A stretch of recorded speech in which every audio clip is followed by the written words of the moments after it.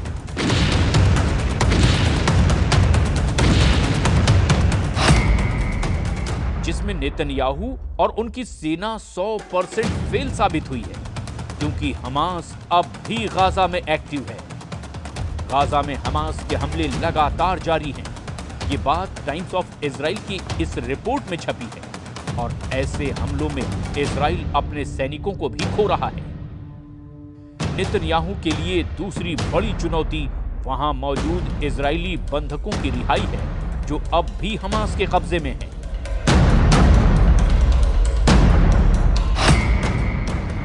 इसमें भी नेतन्याहू और उनकी बहुत ही आधुनिक सेना 100% फेल साबित हुई है। इजरायली बंधक अब भी हमास के कब्जे में हैं। इजरायली अखबार हॉरेट्ज में छपी खबर बताती है कि नेतन्याहू पर दबाव बढ़ाने की कोशिश हो रही है।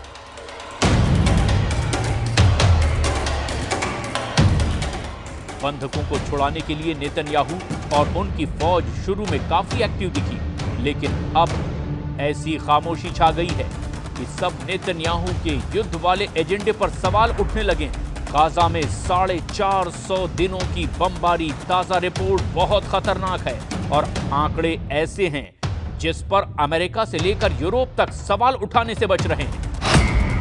गाजा पर इजराइल की बमबारी में अब तक 46,000 से ज्यादा फिलिस्तीनी नागरिकों की मौत हो चुकी है। इनमें करीब 20,000 बच्चे थे। वहीं हमास के कब्जे में करीब 100 बंधक हैं और उनको छुड़ाने के लिए इजराइल में लगातार सीज फायर की मांग की जा रही है।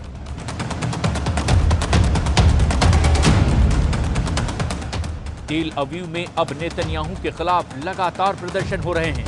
हंगामा, शोर और नारेबाजी के साथ नेतन्याहू और उनकी वॉर कैबिनेट को जगाने की कोशिश हो रही है। लेकिन नेतन्याहू सरकार की चुप्पी ने लोगों को भड़का दिया है। तेल अवीव में जुटे ये वो लोग हैं जिनमें ज्यादातर बंधकों के रिश्तेदार हैं। इजराइल अब गाजा में क्या चाहता है, इस बात को लेकर नेतन्याहू की पॉलिसी काफी भ्रम की स्थिति में नजर आती है, क्योंकि जो युद्ध उसने हमास को खत्म करने के लिए शुरू किया था वो अब भी एक्टिव है और इजराइल की फोर्स अब भी गाजा में ज्यादातर इलाकों में सीना चौड़ा करके पेट्रोलिंग नहीं कर सकती।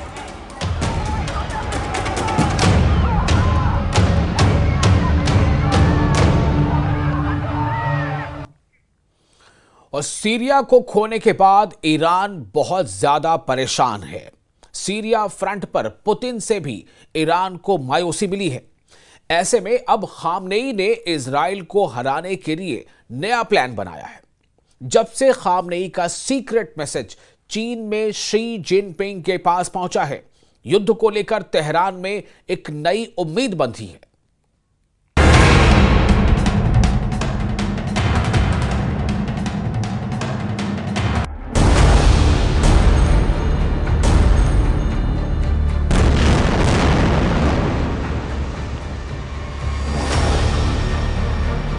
क्या ईरान ने मास्टर स्ट्रोक चल दिया है?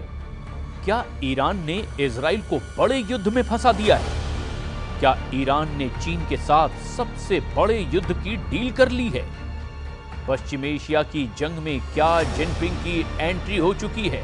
क्योंकि ईरान की तरफ से ऐसा इशारा किया जा रहा है।